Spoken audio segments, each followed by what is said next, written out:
Well, good morning, everyone. It's amazing to see so many faces out here on the pre-Mardi Gras weekend and getting everybody together and trying to beat the traffic. I want to talk about a message today that is very important. It's vital that we understand the events of what's going on around the world. I wrote this down, and I want to read this so there's no mistake what I'm saying. We are living in a time of unprecedented stress worldwide. Every single day we wake up, we find the events that's taking place around the world are getting more and more climactic, rising to the level that is bringing the attention of nearly everyone around the world. Even in the U.S., surprisingly, is being the attention of the Americans because of one thing and one thing only: oil. How much gas keeps going up. That's finally caught the attention. Even the prices of food that have been rising hasn't caught the attention of the American public, surprisingly. So we are witnessing a time, we are living in a time of unprecedented stress worldwide, and never have we seen a time of this much stress since World War II. Now I want to talk about that today, because we're not in the middle of all these battles yet. But things are changing, and they're changing rapidly. So what I'd like to do right now as we begin this sermon is I want to encapsulate events that have been happening around the world since World War I. World War I, we've seen a modern-day Assyria, Germany, bring out a war that brought in and killed millions and millions of people. It happened beginning around 1914, led up to the beginning of 1914. The United States got brought into it in 1917.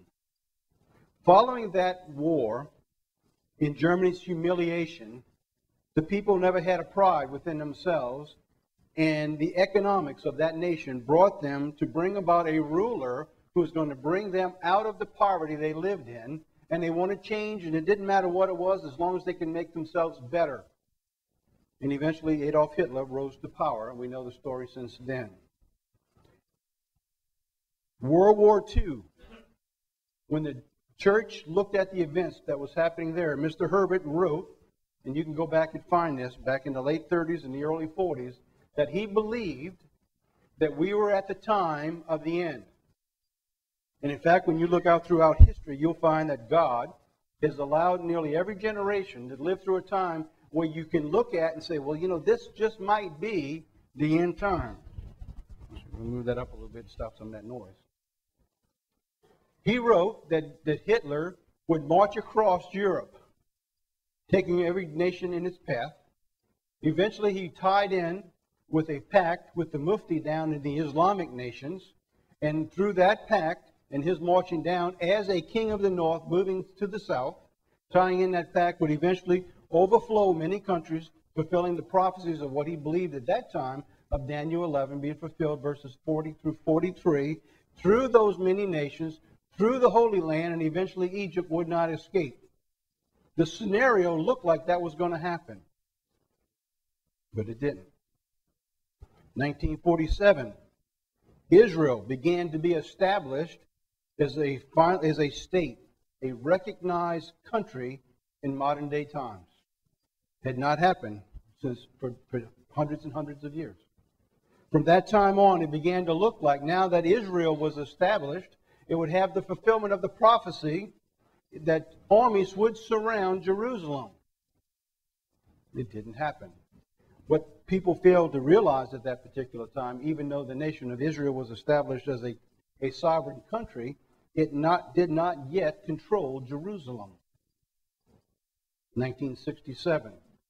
1967, through the 7-Day War, we saw Israel fighting with Egypt, Syria, and other countries, and in 7 days totally annihilate their enemy and bring about the control of Jerusalem. For the first time, it was now possible that the prophecies of armies surrounding Jerusalem could take place. And the church said, maybe now is the time. And, of course, it wasn't. During that particular time, we witnessed modern-day Israel secure the Holy Land. From that time, you see the peace talks of land for peace, swaps. Whenever you see it, what do they want to go back to? pre-1967 territory. Why? Because the Muslims want to control Jerusalem, and Israel has vowed that that will never happen again. They have gained control. They will never march into the burning pits, and they will bring down the gates of humanity before that happens. And we, as a people, the world thinks, as a conglomerate of nations, that if we just talk nice, Israel will reconsider their thoughts and give up Jerusalem for peace. That will not happen. And we say so on the premises of these Holy Scriptures because the Bible says just before the end time, those armies are going to surround Jerusalem. That means Israel will be in control of Jerusalem before that happens. And it will bring about during the time of World War III. All the prophecies didn't happen yet, but they look like they could have. 9/11, 2001.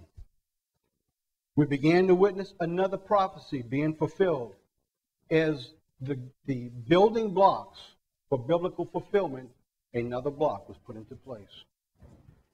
What happened in 9/11? We began to see God said that He would remove our hedges of protection.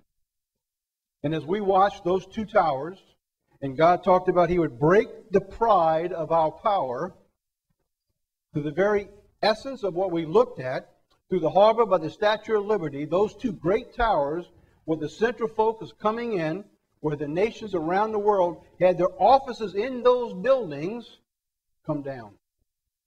Totally collapsed. God said He would remove our hedge. For the first time, we realized we are vulnerable within our own country. Just this past week, a Saudi in Texas, they caught planning and plotting to destroy many facilities in America. That's not the first time. And there's many more. We were out cleaning carpet at the TSA buildings. And we were talking to some of the representatives who were there, and it was very private and secure. Now, they didn't give us any information. But I tried to ask a few questions. And I asked them, I said, well, about some of the terrorist things that are going on. And all the man did, very quietly, turned around to me, looked me dead in the eye, very sternly, and said, we have not begun to see what's coming. And I'd ask, so what is coming? He says, the American public has no idea what's coming. And they're preparing for what's coming. Just this morning, right before services, I was told, I got a link sent to me by Jeff, and I couldn't get it to work right, is that America, FEMA, has just placed a purchase for dry goods and dry foods for $1 billion to start stockpiling for when calamity begins to happen. $1 billion. And the company who received the order had to send information out to their suppliers that they supply food to, that they cannot fulfill those orders yet until FEMA's order is fulfilled first. Just this past week that happened. Things are happening behind the scenes that this country has no idea what's coming, that our government knows. And they're not being told to the American public. By 2007, we began to preach about the economic crisis that was coming. In February of 2007, we quoted Ben Bernanke, who said, we are in the calm before the storm. And I got a hate letter that all you original preachers are the same. All you want to do is preach fear so you can get money in your pockets and live high off the land. And I'm looking at this, I said, how can people believe that? I said, I wasn't the one who was making the statement. It was Ben Bernanke, the man who's in charge of the financial system within our country. What did he have to gain by that? By the summer, the financial collapse was beginning. And we preached about that in August. By September and October, it was in full swing. And we began to see the cracks of the economics of this country coming down around our ears.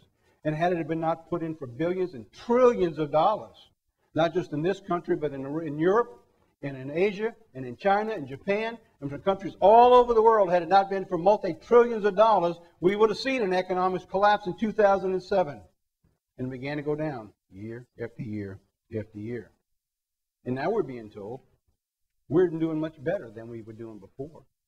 Are we really? Now, I wrote about that. If you haven't got this yet, it's in the mail. And if you don't get this yet, you need to sign up and get this. This is the quarterly. And we talked about that. In fact, I put an editorial. Are things really getting better? And they're not. Sure, financially, some of the things look better. When you put in about $4 trillion worth of equity out there, something's going to look better.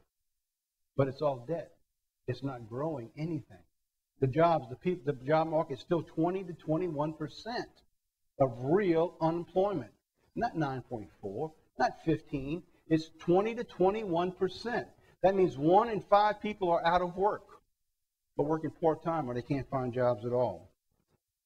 2008 seen the near global collapse of what took place. Something else happened in 2008.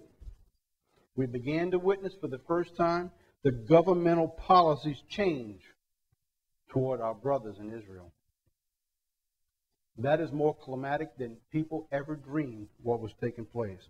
For the first time, we began to see doors open that favor the Islamic State versus Israel. And Israel stated that they have never felt so alone since they established their nation in 1947 as they do today. And that began in 2008. The scripture says in Isaiah 11:13 that Ephraim will no longer vex Judah, and Judah will no longer vex Ephraim. Now, when you think about that scripture, what had to take place? Is Ephraim, a modern-day Israel, United States and Israel, and in England, Ephraim and Manasseh, where Joseph said the name of Israel would be on his sons, and Judah would be vexed with one another. That meant that in prophecy, a governmental shift of being in favor of Israel had to change, that we were no longer in favor and began to push on one another. And we can begin to see that right now as the United States policy with Egypt changed day by day, depending on who was in power. And in each case, the United States moved away from any support of Israel. Never before in the last 30 and 40 years could Iran have took their warships for no other reason but to create a threat and show what they could do, that the United States has absolutely no power and no control in the Middle East, bring their 2 warships through the Suez Canal and park it in the Mediterranean right on the outskirts of Israel. And the United States says nothing. The vexing of Israel has begun. It began in 2008. That prophecy alone will bring down this nation. And I'll show you that through the promises to Abraham just a little bit later. 2009. The world finally recognized us and began to promote openly in their speech and in their statements that the United States is a very weak, a very sick nation with no real power, and the power they have, they're afraid to use. That is another prophecy that's being fulfilled, that God says you have a little strength, but you won't use it. You see that throughout Scripture. 2010, last year, the debt continues to grow beyond control. The world understands that we are no longer able to financially resolve our economic problems. And if you look at the history now, from 2007 till today, you will see a disconnect slowly and steadily taking place between this country and the foreign nations.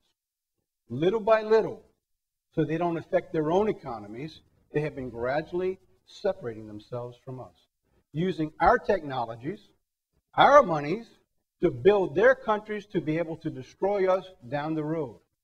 And I don't mean that they have to come over here with armies to destroy us.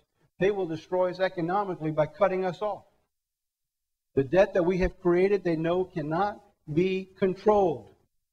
And in this own country now, let's go to 2011. 2011, the landslide election for the Republicans and how they're going to fix our government. Well, we see what's going on there. I'm going to show you just right now, just briefly, how economically, how bad a trouble we are. This was just 2 weeks ago. It says earlier this week, President Obama released the White House budget proposed for the year 2012. Projections for following 10 years. The White House projects record budget deficits in 2011, this year, of $1.65 trillion. Now that's based on economic growth that's supposed to be taking place this year. For example, the third quarter last year, they expected the GDP to be at 3.4%. The fourth quarter was only like at 2.8%. And that's talking about trillions of dollars on those small percentages. So if the United States grows like they think, it'll only be 1.6. Since this has been written, they have revised the deficit could be as high as $1.9 trillion. Another $0.3 trillion since this was written just 2 weeks ago because the economics is not doing what they thought it was going to do.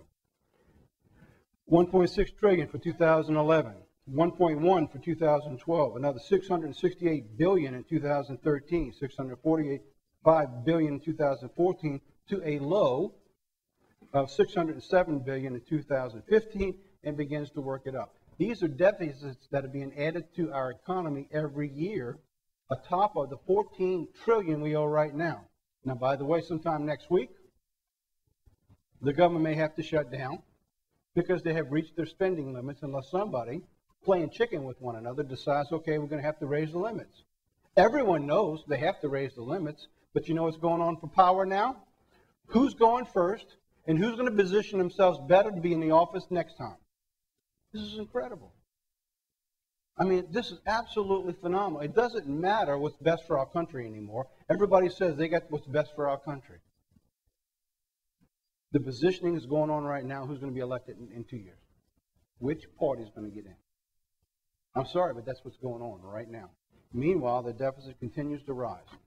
The rest of the world looks at this here, and they're saying they can't even pay their deficit right now. This is not even including the interest rates that's got to be paid. They're expecting that the interest rates alone next year will be $1 trillion a year just on interest. So all our monies goes on to those who have the debt. Most of the debt's owned by ourselves, so we pay ourselves debt. That don't make any sense. But the other countries who own our debt are getting rich off the interest of our debt, which is interesting because that just happened when we saw the New York Stock Exchange bought out by Germans.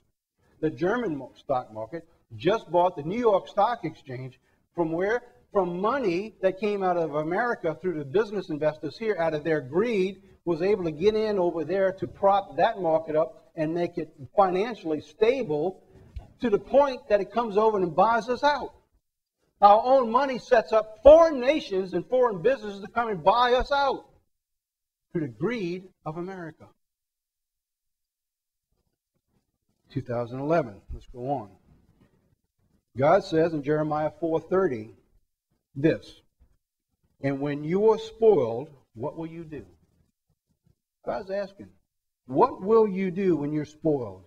Though you clothe yourself with crimson, though you deck yourself with ornaments of God, though you rent your face with painting, in vain you make yourself fair, for your lovers will despise you, they will seek your life. And you can find several spots throughout the Old Testament where God says your bought lovers are going to turn on you. Just this past week I was talking with Jerry Nicholas. He was watching Huckabee. He says, when will America learn that you can't buy friendship?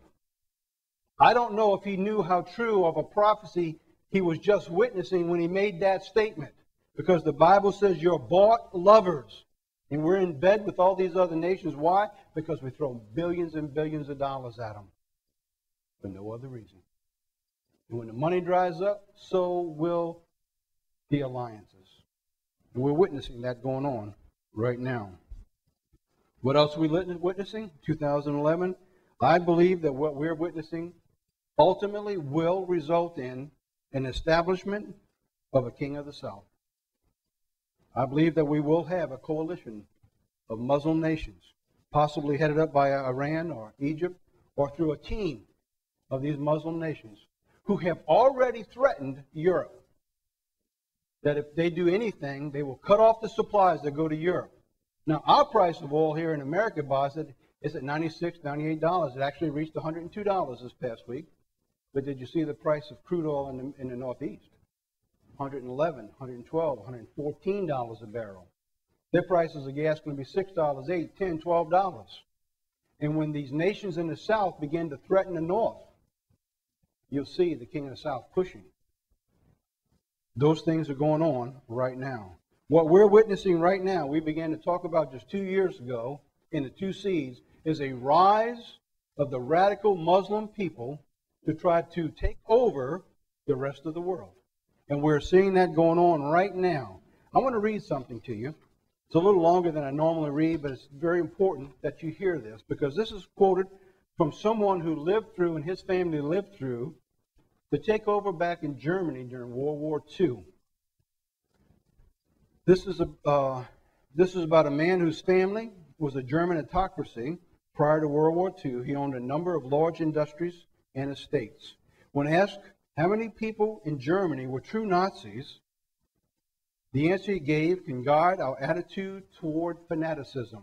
Because what we're witnessing right now is a world of fanaticism. When you look at what's going on, when nations began to take out their own people through bombs and tanks and airplanes to stay in power, it's fanaticism. When you look at Muslims telling their people and children to strap on bombs and go blow themselves up, it's fanaticism.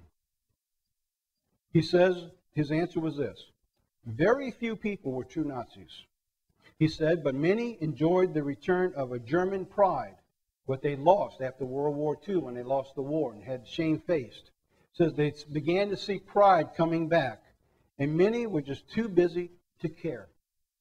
You go out in the nation of America today and you look at what's going on around the world and you ask the just general populace what's taking place, they don't really know, nor do they care, as long as they got a job. In fact, it's only recently as gas prices began to rise up again and food costs going up that they even stopped to even consider what's going on.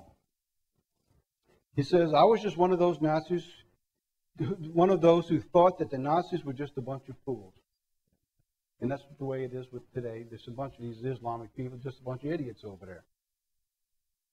So the majority just sat back and let it happen.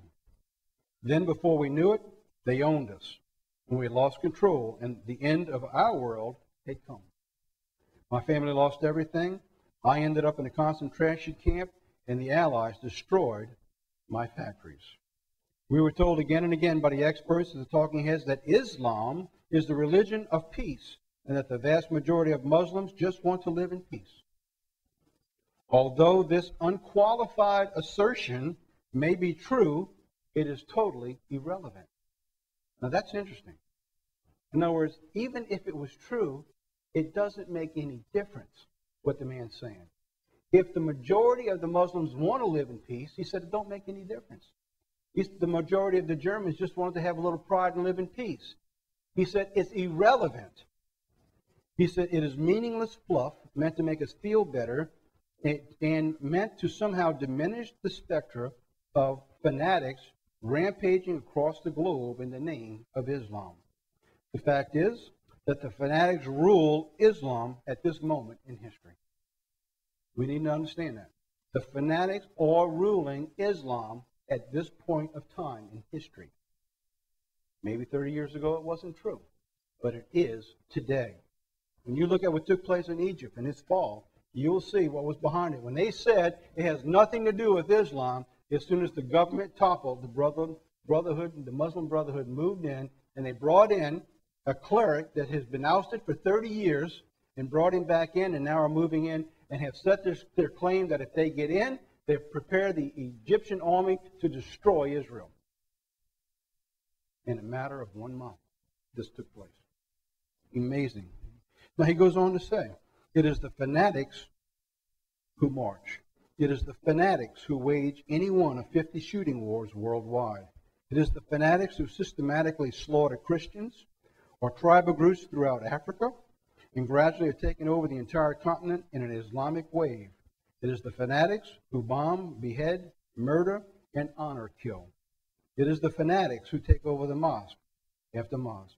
It is the fanatics who zealously spread the stoning and hanging and rape of victims and homosexuals. It is the fanatics who teach their young to kill and to become suicide bombers. Now we can look at this in what we've taught and understood over the last few years. This man is point on. He is right on target for what he is saying. Not only that, he can look back in history and show how it took over his country and now it's taken over the rest of the world through fanaticism. Communist Russia was comprised of Russians who just wanted to live in peace. Yet the Russian communists were responsible for the murder of about 40 million people. The peaceful majority, well, they were irrelevant. China's huge population was peaceful, but as well, the Chinese communists managed to kill a staggering 70 million people. The average Japanese individual prior to World War II was not a warmongering sadist, yet Japan murdered and slaughtered its way across the Southeast Asia in an orgy of killing that included the systematic murder of 12 million Chinese civilians, and most were killed by shovels, swords, and bayonets. Peace-loving Muslims have been made irrelevant by their silence. And when you look at what's going on, it is true. When the Muslims say, well, that's not what we believe, but no, there's no rising of a Muslim people to put down what the radicals are doing. And so the silent majority is going to walk into its own slavery.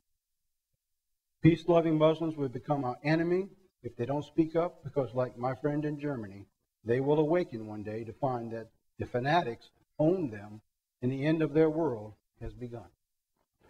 I wanted to read that to you. I know it's a little long, but it was important that we understand the sequence of events that's taking place. Ezekiel, I wrote down Ezekiel 33, where God says to cry aloud and spare not. Now we're in 2011. What are we looking at the first 2 months? We're looking at the Middle East and a total wreck. We watched the warships, as I mentioned, go through the Suez Canal from Iran. We watched Egypt, the largest population in the region, fall to the radicals. And most of the radicals now, by the way, are young people, or people because most of their population is young, between 18 and 25, and they're growing at a population, I think what the last read was somewhere around 2.6 million people a year. There's no jobs, and there's very little food, and there's no hope. So they're looking for change, and that brought about a lot of this. And it's being headed out by, believe it or not, a radical Muslim under movement. And we began to see that through a systematic wave of eruption that took place. And at the very point of the eruption took place, there was a movement to move into the prisons and free the Muslim Brotherhood and bring out those prisons of a couple hundred people. And those people are free now to continue to bring about strife in that country. Bahrain, the small nation of Bahrain now, has been hundreds of people killed there in the eruption. Well, look what's going on in Libya. Just this past week now, Muammar Gaddafi began to slaughter his own people, where his entire cabinet to the UN just defected from Egypt, where their own generals have defected. In fact, 2 of the pilots just ejected from airplanes and defected and let the planes crash. Yemen, just this morning, Yemen was rioting and picketing. It was either Iran or Iraq, again, just this morning, that a bomb went off to wreck one of the oil refining factories. Again, you'll probably see oil go up again next week, the price of oil, because of what's going on. In Baghdad, the Kurdish region, they began killing one another. At least 57 were injured just last week in a Kurdish rebellion going on over there. And believe it or not, this is only the beginning. This is not going to stop until the Muslim people, the radical Muslim, have taken over the control and put themselves in power to prepare for the next stage. That's what's going on in 2011. While here in the United States, we're witnessing in Wisconsin, and now several other states, as we began to go through our own turmoil, which we said was going to happen this year. We said in January 1st, if you don't have that, the normalcy bias, we said this is going to happen this year. When the states realize they cannot pay what they're already committed to pay, we're going to see risings in problems within our own borders, and it's already happening. Just next week, the government may have to temporarily shut down because they decide to spend more money and print more money. Where in Wisconsin, half the delegation just left the state so that they can't vote. Absolutely incredible what we're witnessing. Now, I want you to try to imagine this. For the last few years, we have witnessed the rise of people on unemployment and people on food stamps. Food stamps, homes, $40,000, 3 million homes now on food stamps. If the government shuts down and they can no longer supply those homes the money they need for food, what do you think is going to happen in this country? There's a lot of anger going on in this country right now. And what you're seeing in Wisconsin on the level of just hitting into the union control and trying to bring down the balances of their budgets hasn't hit the food and stomach and homes yet. What do you think is going to happen when people begin to get hungry and the babies are crying and they get sick and they can't go to the doctor? We're going to see a wave of rioting going on in this country we haven't seen since the 60s and maybe ever. And we can't get out of it. I want to read this just real quick here with this budget. Talk about balancing the budget. Well, that was supposed to be a balanced budget that our president said is going to be balanced by 2015. And then he puts out this report that on the balancing year, we're still $607 billion short, if everything goes well. That's a balanced budget, $607 billion short. In addition to that, he said that we're going to work on cutting back and saving money. And so he's proposing a freeze on non-security discretionary spending, which will save $406 billion over 10 years. All right, now let me put this in perspective, because I don't have a graph up here to show you. 10 years, he's proposing we're going to save, let me get it right, $406 billion in 10 years. We have just spent this year, all the way until June, $600 billion. How much are we saving over 10? 406. We have agreed to spend, it's called QE2, $600 billion this year alone that we don't have. Now you tell me, when you put these figures together, how is anybody supposed to believe that we're going to balance our budget?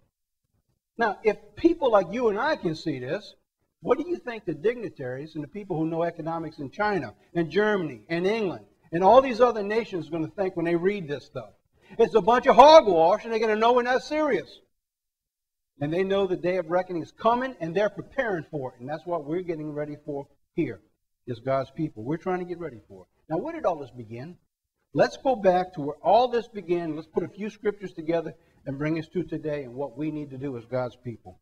Let's go back to Genesis chapter 22, verse 17. Genesis chapter 22, 17. So what I wanted to bring out, and I hope you've seen, is what's going on for the last almost 100 years is the systematic, step-by-step fulfillment of God's prophecy that He said were going to take place before He returned. All right, Genesis 22, verse 17 says this: "In blessing I will bless you, and in multiplying I will multiply your seed as the stars of heaven, and as the sand which is upon the seashore, and your seed shall possess the gate of his enemies." Now, we always focused on this in one way only.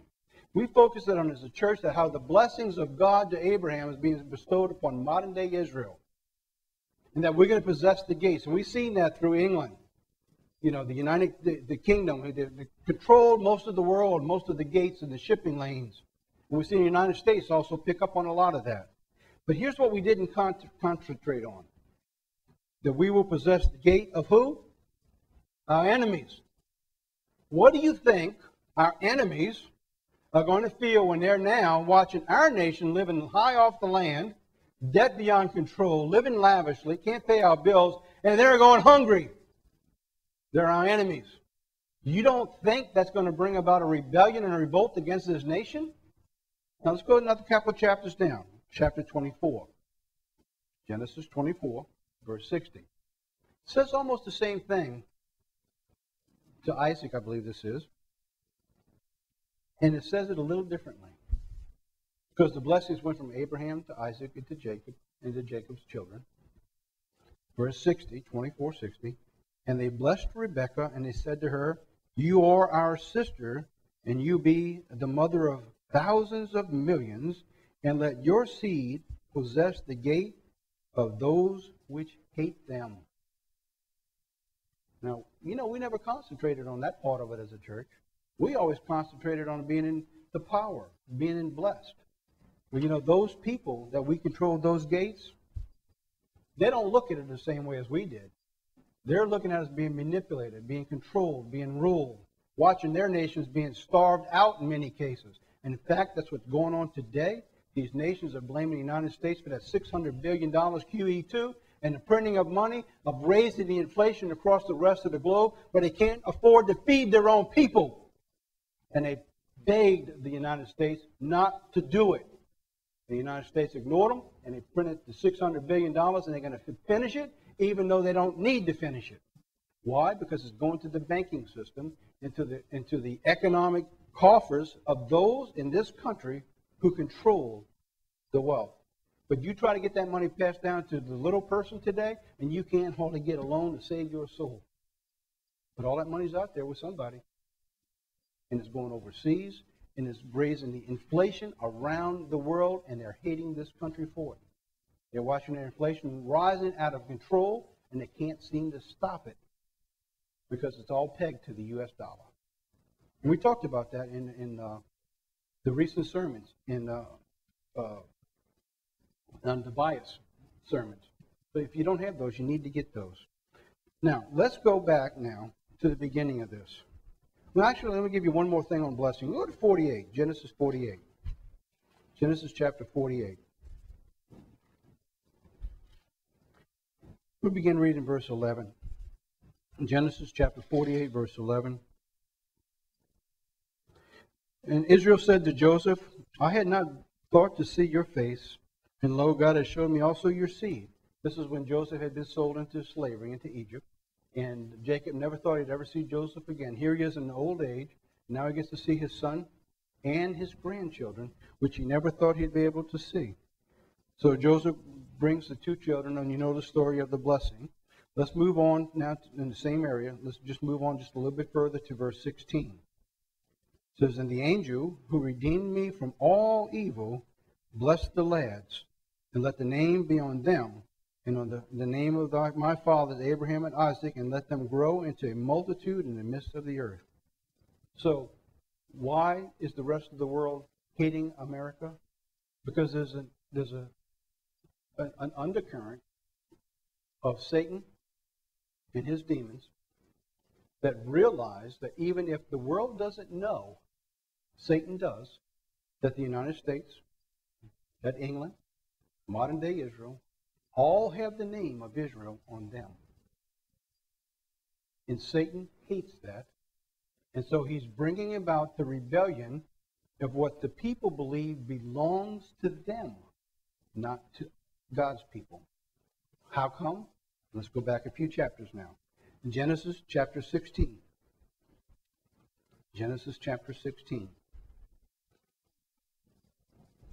The revolt and the anger that's taking place goes all the way back to this. Now Sarai, Abram's wife, bore him no children. She had a handmaid, an Egyptian, whose name was Hagar. And it's believed that Hagar was quite possibly the daughter of the Egyptian Pharaoh, so that when the Pharaoh took Sarai to be his wife, God cursed him, told him what was going on, that he finally got rid of her, and he sent with her a great deal of riches when they left the country to bring peace with God, because he knew he was being cursed. And Sarai said to Abraham, Behold now, the Lord has restrained me from bearing. I pray you, go into my handmaid, that it may be that I obtain children by her. And Abraham hearkened to the voice of Sarah. Now, there is the beginning of doing things man way versus God's way. And that's where this began. And Ishmael, the child that was born from that, you can trace the seed of the Muslim people, the nations. It wasn't Muslim, but it was nations that eventually adopted the Muslim religion, began adversity with Christianity, with God's people, with Jesus Christ. And look what it says in verse 12. Ishmael, it says, he will be a wild man. Look at the Middle East and see what's going on. Look at thousands of years of history of just constant fighting with one another. And when they have nobody else to fight, they fight themselves. God says he will be a wild man. His hand will be against every man, and every man's will be against him. And he should dwell in the presence of his brethren. Everybody, they cannot get along with anybody. Period. Now that's what we're facing. And so the United States thinks that they can build peace by giving them things. That's not going to happen. Because, see, there's a war. God says we don't fight with flesh and blood. We're fighting with principalities. There's a spirit world that's going on that's bringing about all of these uprisings and taking place because they believe what? They believe they can go back and know the stories of where Ishmael came from also. They look at the Jews who look to Abraham as their father. They look at Abraham in a different fashion because, see, the firstborn was supposed to get the inheritance. They believe that inheritance belongs to Ishmael. And they're going to fight until they die, every last man, woman, and child, until they get it. Why? Because the spiritual principalities are pushing them to do that. And in return, Satan will destroy the only entity that this world has between the lineage of Jesus Christ and the oracles of God that was committed to modern-day Israel. And he's going to go try to do that. And because God's people stand upon what God promises, Satan knows that he has to destroy us also. It's almost like we're just a byproduct out there for Satan to fulfill his will. So the Arab people look at this and say, this land belongs to us. Ishmael is the firstborn. All the stuff that was given to Israel belongs to us. And they're going to fight for it. And they're going to go until every man, and they will not stop. They will not stop. Look at Genesis 24, verse 1. There's some lessons that we can be learned from this very one breakdown of principle. Satan was able to creep in and put doubt in Abraham's mind about how God was going to fulfill his promises. You know, we do that quite often. We don't realize we do it, but we think that, I don't understand why I'm struggling. My job doesn't pay well. I'm having a hard time. So you know what we think sometimes? Satan will put a carrot out in front of us, and we will look at that carrot and say, well, maybe that's what God wants me to do. Knowing that if we take that carrot, it's not according to the will of God if we do that. But in our mind, sometimes we'll justify that if we just do this, maybe that's what God wants me to do to get me out of this hole. And I have witnessed family, and I have witnessed individual after individual follow those paths who will come to me and say, Tom, I need some advice. And they'll give me the scenario, and I will say, if you do that, you do realize that you're not following God's law, that he can't bless you. Yeah, but. No, there's no yeah, but. This is what's going to happen if you do this. You no longer live under the protection of God by stepping out and doing it your way. Yeah, but. And I have witnessed family ruined. I have watched family individuals destroyed, wreck their lives, become alcoholics. I've seen people go to prison trying to do things their way, and they want to do it their way. Abraham did it his way.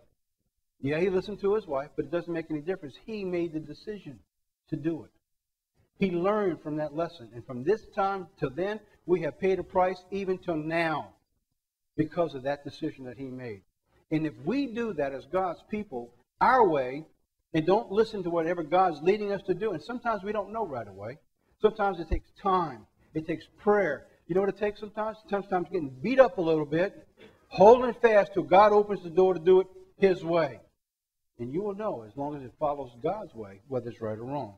Now look what he learned, Abraham, because the lesson is for us today. Genesis chapter 24, verse 1. 24, verse 1. And Abraham was old and well stricken in age, and the Lord had blessed Abraham in all that he did, in all things. And Abraham said to his eldest servant of his house, that ruled over all that he had, put, I pray you, your hand under my thigh. That's an interesting way to make a vow, huh? Stick your hand on somebody's thigh. You'll probably get your hand slapped if you do that today. In fact, if you're down in French Quarter, they might kiss you, You never know how these guys are down there. That probably was uncalled for. But I just thought it was funny. Put your hand under my thigh. It says, I will make you swear by the Lord, the God of heaven, and the God on earth, that you shall not take a wife in my son of the daughters of the Canaanites among whom I dwell. Before he died, whether his son was going to be married or not, he wanted this servant who controlled his house to make sure his son did not make the mistake he made. He knew what he went through. He knew the turbulence and the problems in his own home. Just like David, when David sinned and took Bathsheba, God said the peace will never be in your home again. And David knew that when everything happened, he had no one to blame but himself, because he did it his way. And when we do things our way, quite often we pay a price for the rest of our life. Even if you're forgiven and you go to eternity, the price you pay today is sometimes those penalties are never removed. You live with those the rest of your life. We need to understand that. Forgiveness doesn't mean removal of penalty. It just means that you have a chance for eternity when you're forgiven. A person who drinks and gets drunk, wrecks his car, breaks his leg, kills somebody, there's no way to go back and change that. Even if you can be forgiven by God, and you can be forgiven from God, you pay a price till the day you die. Abraham knew it. And so what he was trying to do is make sure his son didn't make the same mistake. So he tells his man, you make sure that my son does not marry any of the Canaanites among whom I dwell. Of course, now the story goes through. It's an important story that how God was going to lead him to with this person would come up and give him water in the story. It's actually mentioned 3 different times in the same chapter here. I want to pick up the story in verse, by my notes, 40, I believe it is. Well, I'll go ahead and pick up the story in 15, which tells the story. It says, and it came to pass, before he had finished speaking, that behold, Rebekah, who was born to Bethuel, the son of Milcah, the wife of Nahor, Abraham's brother, with a pitcher upon her shoulder. What's interesting is this. He sends his servant to this other country to find the right wife that God wanted him to have. Which is the story of all those guys and girls looking for mates. Maybe God's got something for you, just don't push it. So, you could be better off until God finds you the right mate. So I'll just say that because I know it's not easy being alone if you want to be married. So now he comes and God brings him to the actual brother and the family members where God wanted him to be. And the damsel was very fair to look upon. So now God blessed him to give him a nice looking wife too. She was very fair to look upon, a virgin, neither had known any man. So she went down to the well and filled her pitcher, and she came up. And the servant ran to her and said, let me, I pray you, drink a little water from your pitcher. And she said, drink, my lord. And she hastened and let down her pitcher upon the hand and gave him to drink. And when she had finished giving him drink, she said, I will draw water now for your camels also until they have finished drinking. Now that was the thing. They said, if this happens when you go there, if the woman says, not only you, I'll also give it to your camels, God said, that's the person you're looking for. And there it was. It happened just the way that Abraham said it would. So it was fulfilled in that area. But look at now in verse 40. There's something in verse 40 that's not mentioned in the previous part of this chapter. It says, and when he says, then you shall be clear from this oath. And the oath was, if I tell her to come, she don't come, what do I do? Well, Abraham says, well, if she don't come, well, then it's not your obligation anymore. Abraham trusted God this time. See, last time he didn't trust God, he did it his way. This time he said, God had somehow given him insight that if it happens, it's going to happen this way. And it doesn't, don't worry about your oath. It has nothing to do with you. You're free of your oath if she doesn't come. Abraham knew. Why? Look what it goes on to say. It says, you shall be clear of the oath. When you come to my kindred, if they give you not the one, you shall be clear of the oath. And it came this day to the well, and the Lord God of my master, he says, if you will do my way, go and prosper. Okay? All right, so she did it. Now let's go back to verse 40. All right, I was in verse 41 and 42. Now, you're looking over. I skipped 40. You know why? Because there's the clue of what was taking place in verse 40. He said, the Lord for whom I walk will send his angel before you. See, Abraham knew. Now here's the point for you and I today.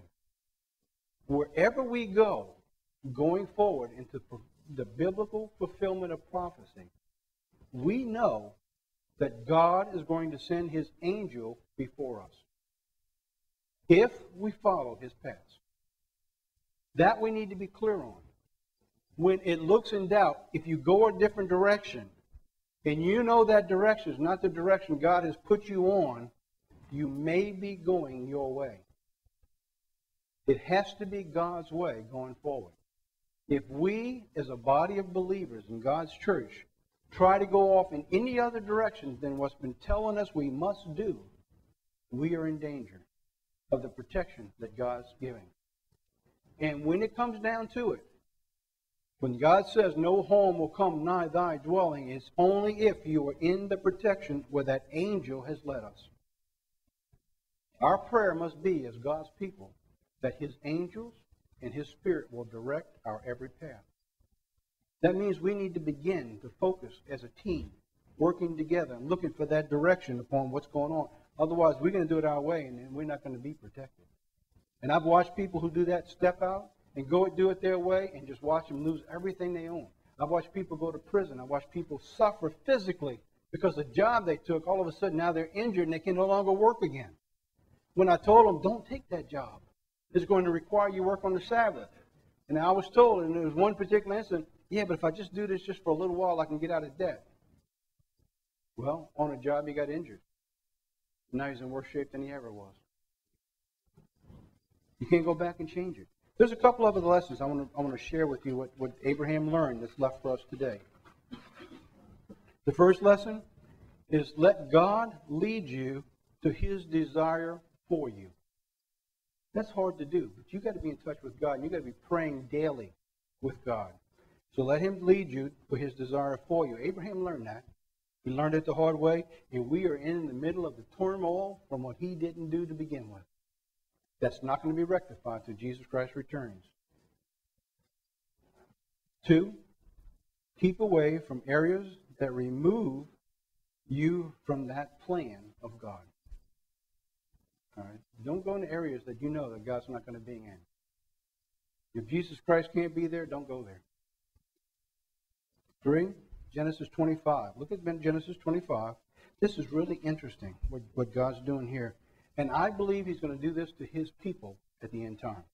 Look at Genesis 25, verses 5. And Abraham gave all that he had to Isaac. Verse 6. But to the sons of the concubines whom Abraham had, Abraham gave gifts, and he sent them away from Isaac. God removed Isaac from all other gods. At the end time, God is removing us from the rest of the world if we're staying close with Him. He said that He will protect us where we are. And you're going to find that God will give us this separation and protection from the rest of the evil world. He promises that while we're in the middle of everything, preaching His Word, being led and directed where He's at, the rest of the world who will be trying to get at us, He will remove them from us. We need to focus on that. And we need to trust Him that when He brings us about this way, that He will give us His protection to do His work. Last, 4. Prophetically, we will see where He sent those away. Look what it says.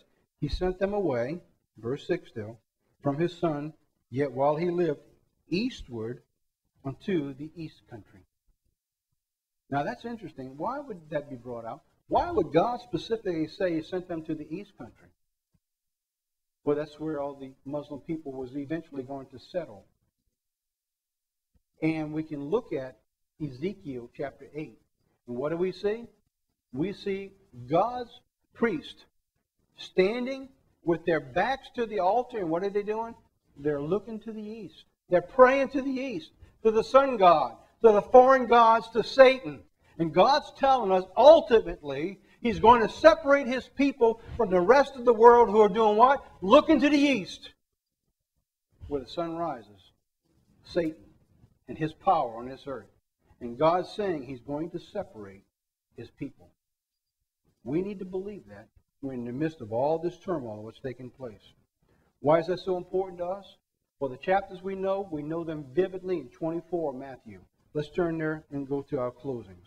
Matthew chapter 24. Let me just bring out, just in retrospect here, what we understand and put it into perspective of what we're talking about today. Matthew 24, verse 21.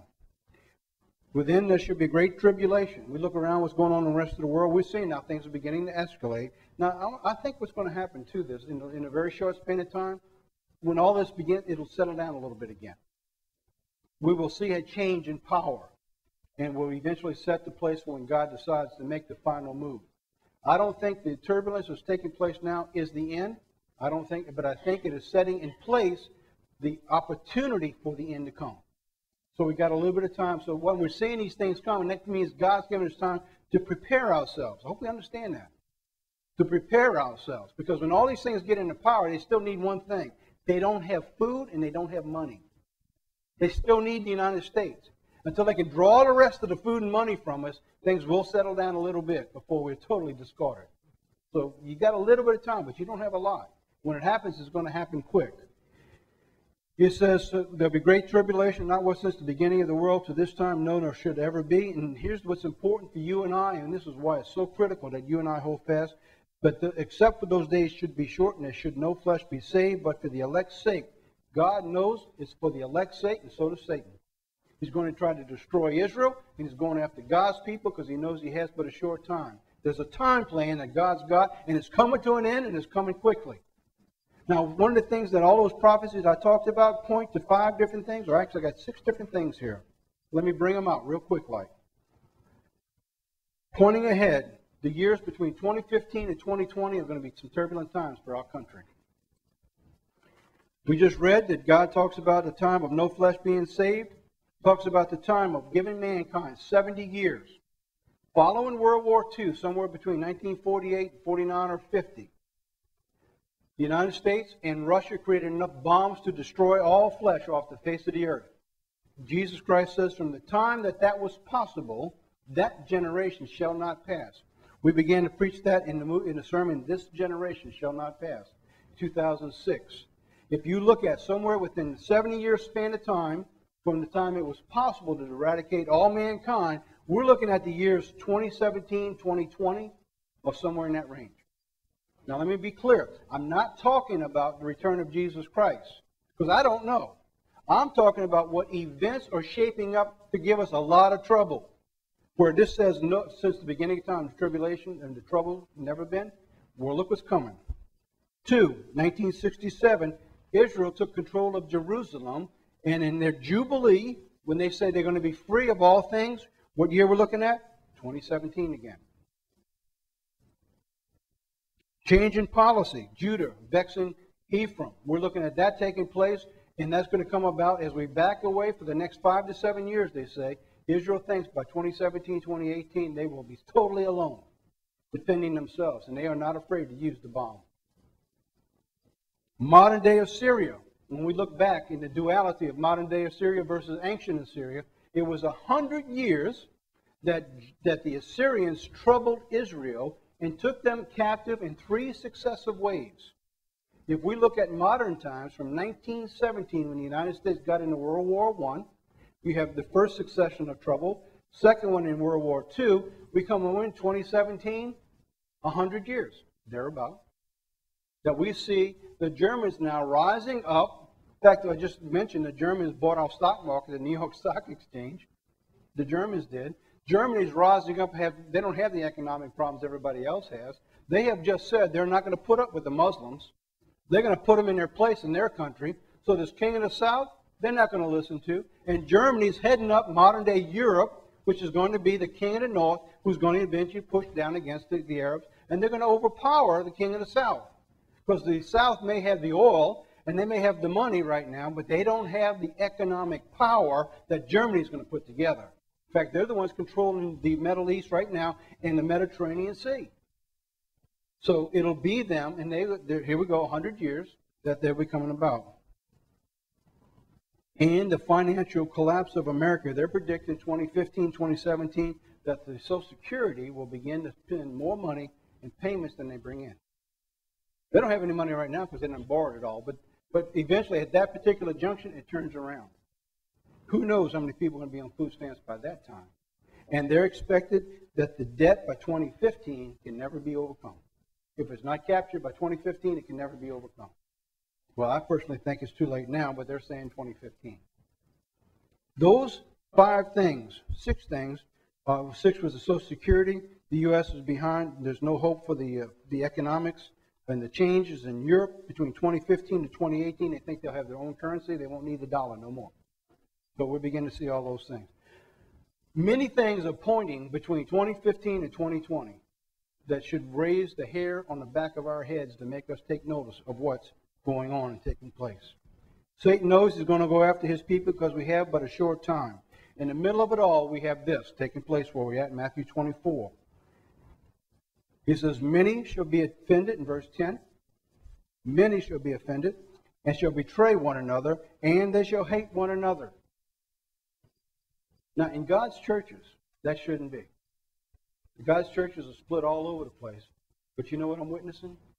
More and more, if you're not in that organization or this organization, they don't want nothing to do with you. Incredible.